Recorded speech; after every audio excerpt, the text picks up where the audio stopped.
Paz do Senhor, igreja, que Deus abençoe a todos. Mais uma noite para celebrarmos, ouvirmos e desfrutarmos da palavra de Deus. Um minuto de oração. Santo e eterno Deus, nós te agradecemos por estarmos aqui hoje, Pai, trazendo a sua palavra, tendo o privilégio, Senhor Deus, de levar esse maravilhoso evangelho, que é a palavra de vida, Senhor Deus, é a palavra que traz sentido às nossas vidas, aos nossos corações, que nos preenche, a única palavra capaz de satisfazer o coração humano, Senhor. Te agradecemos por termos a oportunidade de ouvir, de ler a sua palavra, poder discerni-la, compreendê-la. Neste momento tão difícil que vivemos, Senhor, nós estamos cansados já, Senhor. E a única coisa que muitas vezes traz uma motivação é a sua presença. Queremos resistir, Pai, queremos suportar. E precisamos de Ti para esse momento tão difícil, Senhor. Cuida de cada um de nós, Pai. Cuida da nossa nação, da nossa cidade, da nossa igreja. Cuide de seus filhos, Pai. Nós te clamamos e te pedimos. Nós somos fracos e frágeis, Senhor. E a dor e o sofrimento está começando a nos corroer, Senhor, a preocupar. Sabemos que toda a confiança e toda a esperança tem que estar em Ti. Nos dê capacidade e força para buscar em Ti e deixar esse peso para que Tu nos ajude a carregar, Senhor. Mas não está sendo fácil, Senhor. E pedimos, Senhor, que derrame a Sua graça e misericórdia sobre aqueles que estão nos leitos, nos hospitais, Pai. Sabemos que o Seu amor é grandioso e misericordioso, mas o nosso entendimento é pequeno e falho, Senhor. E nós precisamos mais de Ti, queremos mais de Ti. Queremos o derramar do Seu Santo Espírito sobre nós, Pai. E que hoje seja uma noite que a Sua palavra seja falada, seja trazida, para que esses nossos corações fiquem cheios de Ti, Senhor, da Sua presença, Pai. Nós agradecemos por tudo, em nome de Jesus. Amém, Senhor. Vamos ler a nossa palavra hoje em Marcos 8. Marcos 8, do 31 ao 36.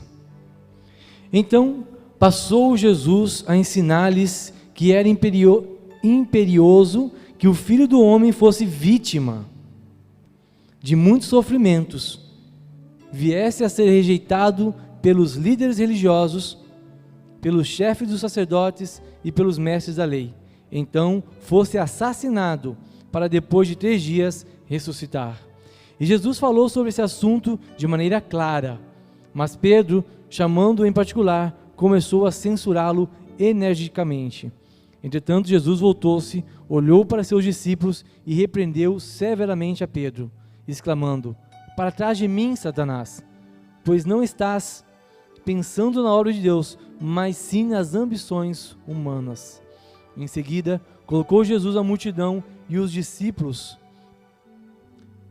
Convocou Jesus a multidão e os discípulos e os desafiou: se alguém deseja seguir-me, negue a si mesmo, tome a sua cruz e venha após mim. Quem quiser, pois, salvar a sua vida, perdê-la-á.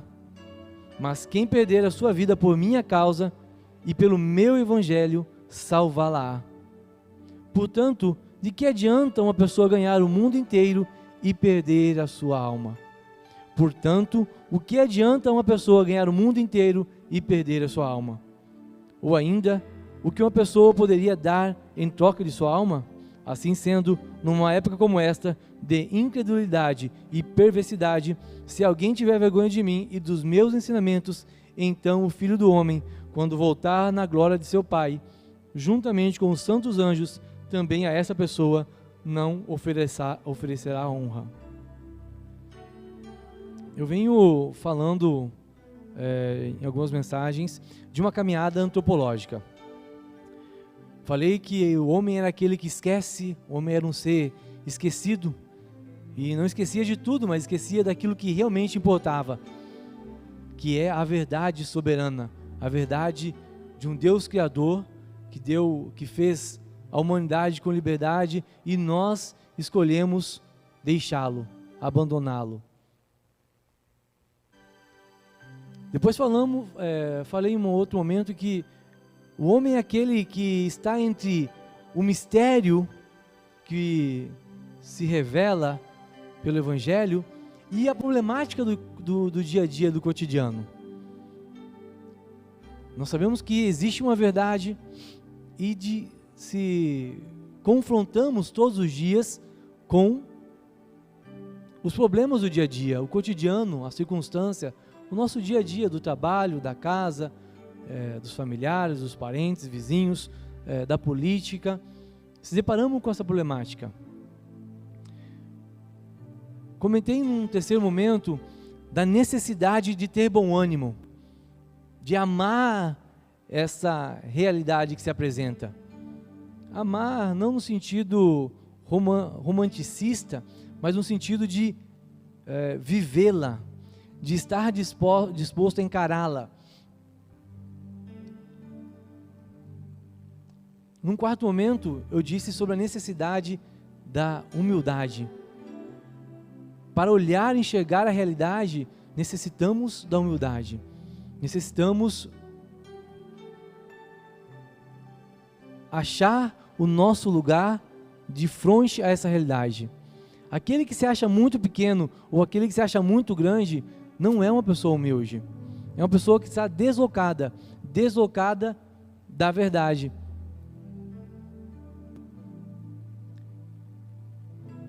E existe uma segunda. Então, humilde é aquele que consegue enxergar adequadamente, consegue medir as proporções dessa realidade.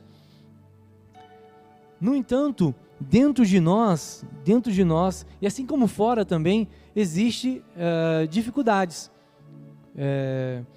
empecilhos, obstáculos. Em toda a vida, você vai ver que nessa problemática do dia a dia, do cotidiano, surgem problemas, surgem obstáculos. E muitas vezes esses obstáculos nos causam dor, sofrimento, angústia, desesperança. E é o momento que nós vivemos hoje, é um momento de um grande obstáculo. Uma pandemia, pessoas morrendo, a possibilidade de ser contaminado com uma doença ou um ente querido, problemática sobre o tratamento, sobre política, sobre quais remédios que funcionam, sobre a vacina é boa ou não, quando terá vacina para todo mundo, e surge esse problema na nossa frente. No entanto, a realidade humana é uma realidade que tudo aquilo que é obstáculo também é instrumento. Tudo aquilo que se apresenta como um problema, se eu encaro e soluciono, eu dou um passo a mais na minha maturidade e no meu crescimento. Então nós podemos afirmar que tudo aquilo que é obstáculo pode ser instrumento.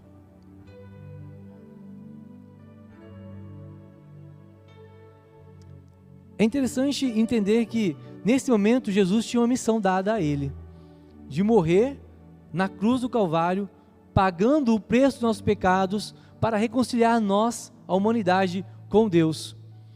E Pedro, na sua visão humana, pergunta, mas mestre, não, isso é impossível, não podemos deixar que isso aconteça. E Jesus fortemente o repreende. Para trás de mim, Satanás, diz Jesus. Porque Jesus sabia que, aos olhos de Pedro, esse obstáculo era um instrumento, era um momento de Jesus vencer a própria morte e nos dar a oportunidade de salvação. Jesus nos avisa no seu Evangelho: no mundo tereis aflições. E a aflição desse momento é uma aflição que a gente desconhece, que a gente nunca viveu. Que na verdade, todos nós, tanto autoridades como nós, pessoas comuns, não sabemos necessariamente e de uma forma definida o que fazer. E isto vai atingindo o nosso coração, vai atingindo a nossa interioridade, vai atingindo essa vida particular e pessoal que eu tenho aqui comigo mesmo. Que uns podem chamar de mente, outros de pensamento, mas aqui nós vamos tratar como a nossa vida interior. É interessante que aí em Marcos 8,36, portanto, do que adianta uma pessoa ganhar o mundo inteiro e perder a sua alma? A alma aqui, para a gente entender bem o sentido dela, a gente vai lá em Lucas 9,25, que é a passagem similar a essa. 9,25 diz assim: portanto, de que adianta ao ser humano ganhar o mundo inteiro, mas perder-se ou destruir a si mesmo? Tem a ver com esse Mauro, essa vida dinâmica que tem aqui dentro de mim e que tem aí dentro de cada um de vocês. Essa nossa vida interior que ninguém vê, que somente você sabe o que está acontecendo. Em alguns momentos a gente pode querer esconder o nosso sofrimento, a nossa dor, a nossa angústia. Não, está tudo bem. Não, logo vai passar. Não, nem estou preocupado com isso. Mas nós sabemos, ou podemos saber, como realmente estamos. E é nesse sentido que Jesus vai, inclusive ali em Marcos, a gente pode ver que há um caminho para o amadurecimento dessa alma: negar a si mesmo, tomar a sua cruz e seguir a Jesus. Que, por incrível que pareça, é uns 3 pontos onde a própria ciência diz que é o caminho da saúde psicológica. Negar a si mesmo é uma forma de compreensão e controle, não é verdade? Dizer sim, dizer não para si mesmo. Então eu nego, porque no fundo a vontade humana não é dizer sim. A verdadeira vontade humana se revela no dizer não. Porque os animais também dizem sim quando querem, mas somente nós podemos dizer não. É nós, seres humanos, que dizemos não. Então negar a si mesmo é se tornar pessoa humana cada dia mais, é afinar a sua vontade. E isso só acontece na nossa vida interior. Tomar a sua cruz é enfrentar todas essas possibilidades negativas e duras e problemáticas que a vida oferece, sendo o fim dela a própria morte. Enfrentar, tomar esse peso, aceitar que é assim, e ter força de resistência e suportar tudo isso, é o que nos faz se instalar na realidade, é amar essa realidade, como disse em outro momento. E as ciências psicológicas também falam isso, né? Autocontrole, instalação. E um terceiro momento é a projeção, é onde nós se lançamos até Cristo, lançamos na direção de Cristo Jesus e queremos ser a imagem desse homem perfeito, que foi Jesus. Então, conectando nessa ideia de vida interior, há um ponto muito importante na nossa vida interior. Ela é ambígua. Ela sempre está presente 2 elementos, sempre está presente 2 elementos. E nós vamos olhar o que Paulo escreveu sobre isso em Romanos 7. Romanos 7 diz assim, deixa eu achar aqui: pois não compreendo o meu próprio modo de agir, porquanto o que eu quero, isso não pratico. Entretanto, o que detesto, isso me entrego a fazer. Romanos 7,15. E aí ele vai colocando no Romanos 7,18, porque sei que na minha pessoa, isto é, na minha carne, não reside bem algum, porquanto desejar o bem está presente no meu coração, contudo não consigo realizá-lo. E aí 7:24, miserável, algumas traduções diz maldito homem que sou, quem me libertará deste corpo de morte? Então Paulo está demonstrando, em outro momento ele fala de um cravo, um espinho na carne, onde ele clama a Deus que tire isso dele, A gente não sabe que espinho na carne que é, mas ele clama a Deus que tire, e Cristo responde a ele: a minha graça te basta. A minha graça te basta. E nessa ambiguidade, irmãos, é onde vai surgindo nossos conflitos do dia a dia. Ora, em algum momento eu quero realizar um valor cristão, em algum momento eu quero ceder às coisas desejosas do mundo. Outro dia um amigo me procurou com um conflito desses, e um conflito que todo aquele cristão maduro sabe que já passou. Mas o mais importante, e que eu tentei trazer na consciência dele, é o como aquilo estava perturbando. E isso era o lindo daquela briga interna dele. Um desejo sincero de servir a Cristo, um desejo sincero de buscar a verdade e se conectar com a verdade. E na sua juventude cristã, ele ainda estava passando por esse processo de aprender a lidar com esses conflitos, e que de certa forma é toda a nossa caminhada. E esses obstáculos, desses conflitos que surgem em nossa alma, quando nós se direcionamos no caminho de Cristo, eles se tornam instrumentos. Esse mesmo conflito pode ser o obstáculo, como pode ser o instrumento. A riqueza da nossa alma e da nossa vida interior depende para onde meu coração aponta. E aquele irmão que vivia esse conflito, o coração dele apontava para Cristo. Na sua dor e na sua angústia, não conseguia ver isso. E o nosso ego quase não aceita que assim as coisas são, né?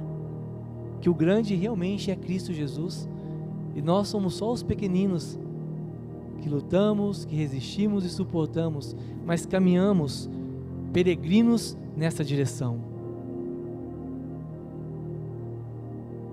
No mundo tereis aflições, mas tem bom ânimo, disse Cristo.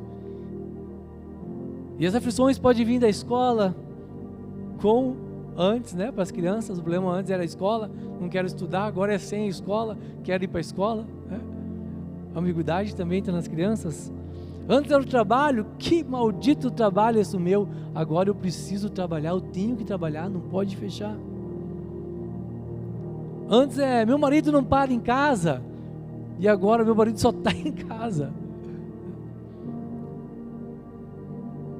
Os bens, as nossas habilidades, os conhecimentos que a gente, de certa forma, neste mundo, nessa cultura nossa, damos tanto valor, e pode se tornar tanto um obstáculo para a gente, pode inclusive nos desviar da caminhada com Cristo. Então, obstáculos e instrumentos, ou obstáculo ou instrumento, depende para onde eu olho, para onde eu ergo a cabeça. E o inverso é verdadeiro, né?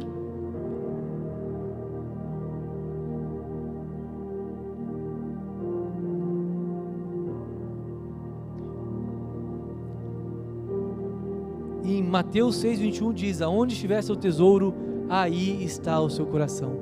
E o nosso coração é esse centro da vida interior, é aquilo que realmente importa, é no coração que está o valor supremo da nossa vida. Essa, irmãos, é uma reflexão extremamente impossível, é uma reflexão impossível de não ser contemplada pelo verdadeiro cristão. O que é realmente essa vida que nós estamos aqui? Que momento é realmente esse? O que realmente é de valor? O que realmente importa nessa vida? É o meu trabalho? É meu status? É meus bens materiais? É a riqueza que eu acumulo? A gente sabe que no fundo o trabalho, a profissão, relações profissionais, os bens materiais, dinheiro para pagar a conta, ter uma roupa boa para vestir, tudo isso é inerente à nossa realidade, pertence à nossa estrutura da realidade, mas não é a nossa vida, não é a nossa vida.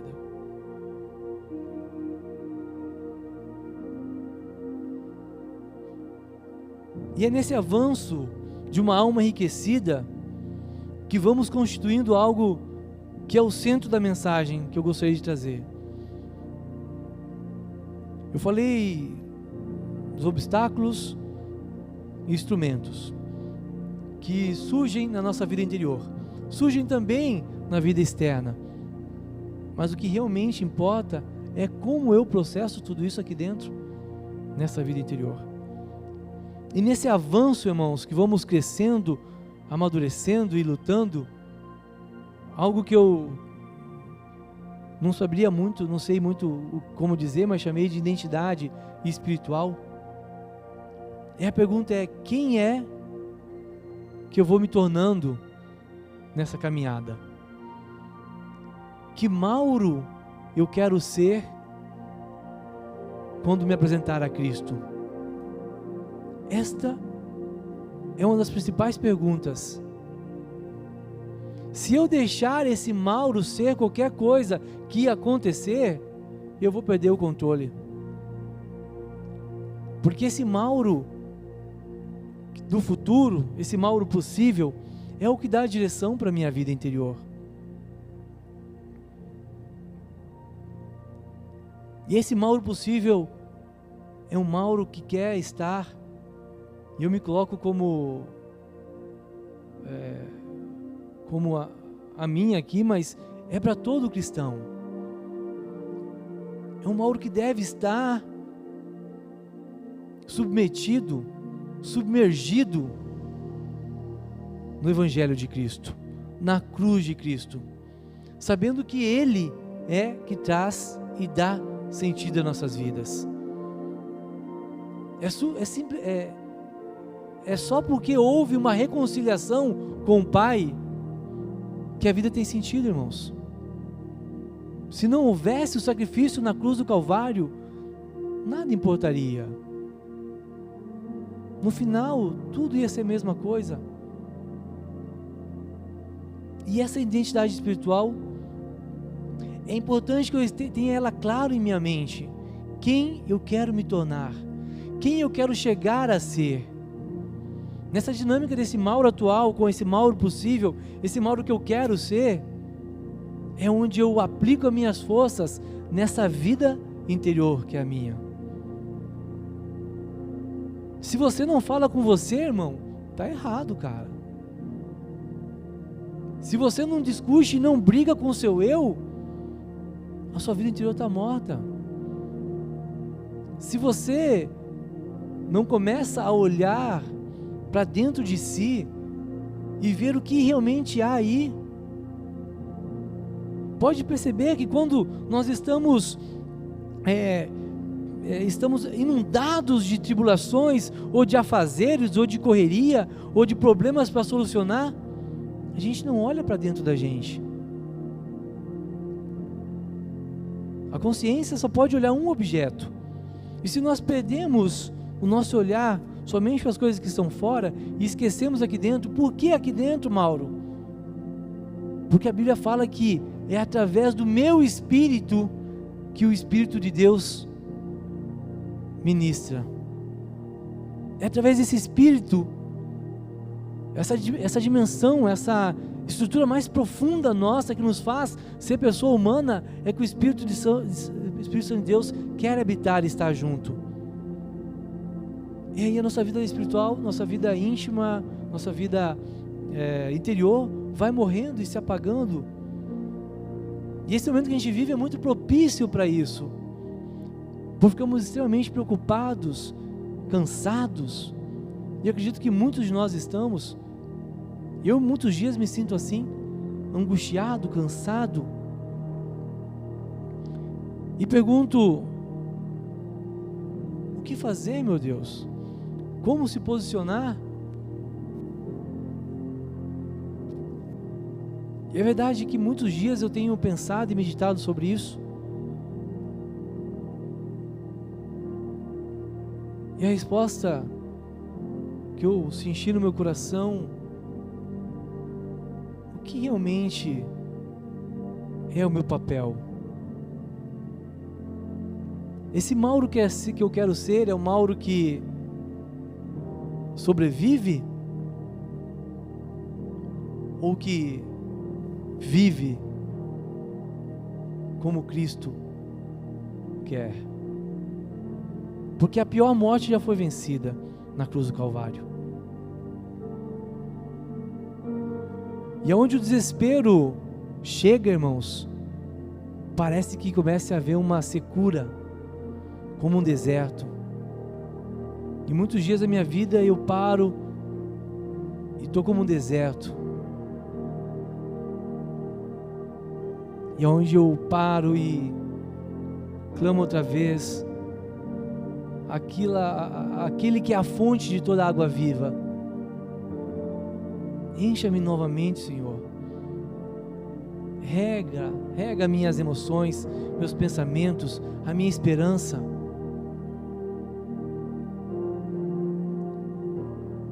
E a resposta que veio no meu coração, irmãos, eu resistirei. Porque mais importante do que eu é a palavra da cruz. Essa é a minha missão. Essa é a missão de todos nós. Resistir não apenas porque quero sobreviver, mas resistir porque eu quero amar. Resistir porque eu quero levar esse evangelho. Resistir porque eu quero amadurecer e crescer em Cristo. Se o viver e morrer não está, ontologicamente falando, na mão do ser humano, o que me resta é amar e ser um peregrino na direção de Cristo. Toda a problemática da pandemia surge e nós temos que fazer tudo aquilo que é possível. Limpar as mãos, máscara, distanciamento, tudo aquilo que as autoridades acreditam que possa ajudar. O cristão é aquele que colabora, é aquele que está pronto a ajudar e servir. Esse é o nosso papel social, nosso papel como cidadão, que não pode tomar o lugar do nosso papel como cristãos. Não pode tomar espaço na minha vida espiritual, na minha comunhão com Cristo. Eu imagino assim Cristo falando assim: Mauro, na pandemia você esqueceu de mim, cara. Você não falou do evangelho? Você não louvou mais, não adorou, não orou, por quê?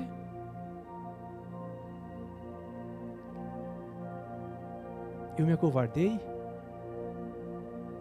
Eu te esqueci, Senhor? Não vai cair muito bem, né? Não vai colar, né? Há uma garantia, irmãos, uma garantia de que todos os dias Cristo estaria conosco. Uma vez, eu acredito que realmente seja assim.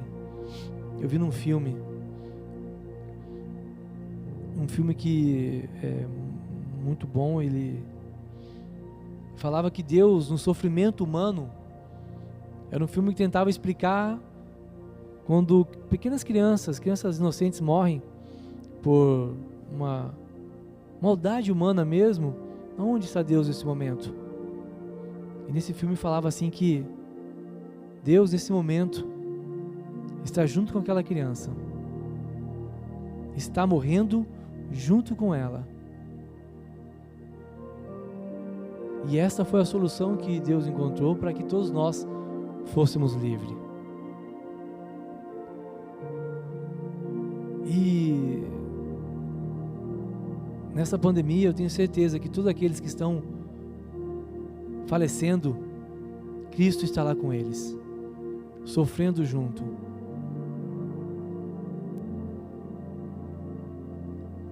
Nós já perdemos pessoas queridas, pessoas que amamos, a maioria de nós. Não sabemos se perderemos ainda no futuro. Mas isso não pode impedir nós de levarmos a palavra, o amor e a graça de Cristo. Não podemos nos acovardar. Temos que resistir e seguir a trajetória cristã. Resistir e seguir a Cristo. Porque sem isso não há vida interior. Sem isto não há salvação. Sem isto, irmãos, todo obstáculo se torna desespero. Que a graça de Deus esteja com todos da nossa igreja, com todo o povo cristão, com toda a humanidade, e que esse momento passe logo. Gostaria de fazer uma oração para nós terminarmos o nosso culto, a nossa mensagem. É uma oração que nos fortaleça, para que a gente tenha a coragem, e assim como Silas e Paulo na tribulação, louvaram e adoraram o Deus verdadeiro. Fechamos nossos olhos. Santo e eterno Deus, Pai querido, Pai amado, Senhor, nós te agradecemos por a sua palavra, que ela toque nossos corações e traga reflexões, traga uma inclinação do nosso olhar à verdade, Pai. Pai, nós estamos com medo, ora tristes, ora abatidos, somos frágeis, Pai, mas sobre todas as coisas nós acreditamos em Ti, meu Senhor. Tu é nosso refúgio, Pai, nós não temos para onde ir, Senhor, senão os Seus braços. Nós não temos outro caminho, Senhor Deus, que não seja o Seu amor e a Sua graça, Pai. Dê-nos sabedoria e força, Senhor, que possamos todos os dias abrir nosso coração para Ti, ajoelharmos a Sua soberania, Pai, e pedimos que Seu Espírito Santo nos acompanhe, Senhor. Cuida de cada um de nós, Pai, nossos trabalhos, Senhor Deus, nossa jornada de todos os dias em casa, nossos entes queridos. Cuida de todos nós, Pai. Que essa pandemia seja um instrumento de crescimento, de avaliação e de maturidade, Pai. Que ela não nos derrote, que ela não nos afaste de Ti, Senhor Deus. Que não esqueçamos do Seu amor, da Sua graça e do Seu sacrifício, Pai. Tudo, Senhor Deus, está em Ti, Senhor Deus. O amor, a misericórdia, a esperança. E nós queremos se alimentar disso todos os dias. Ajuda, Senhor, que sejamos fortes para suportar, Senhor Deus, para resistir a todas essas dores e desesperança, desespero, Senhor. Ajuda que nós sejamos fortes, Pai, sábios, que possamos passar esse momento difícil, porque vai passar, Pai. Nós sabemos que uma hora vai passar, Senhor, mas que os estragos não sejam grandes, Pai. E sabemos que isso só é possível com a Sua presença, Pai, com o Seu amor, com o Seu cuidado. Nós só temos a Ti, meu Senhor. E nós te amamos, nós te adoramos. Muitas vezes erramos e falhamos porque não sabemos como agir. Esquecemos a Ti, nos distanciamos, nos perdemos na caminhada do mundo, Senhor. Mas tudo que temos é o Senhor, é o Seu amor e a Sua graça, Senhor. Cuida de nossos corações, cuida de nossas mentes, Senhor Deus. Nós te amamos, Senhor, nós te adoramos. Precisamos tanto de Ti, mas maldita essa carne que me prende aqui, Senhor, me atrapalha. Mas me dê sabedoria, Senhor, para transformar em instrumento um instrumento de adoração, Pai, instrumento de santificação, onde eu honre e agrade a Ti, meu Senhor. Cuide de todos nós, Pai, e abençoa todas as famílias que perderam pessoas queridas. Abençoa nossos governantes, que tenham sabedoria para buscar soluções e cuidado, Senhor. Nós te agradecemos em nome de Jesus. Amém, Senhor.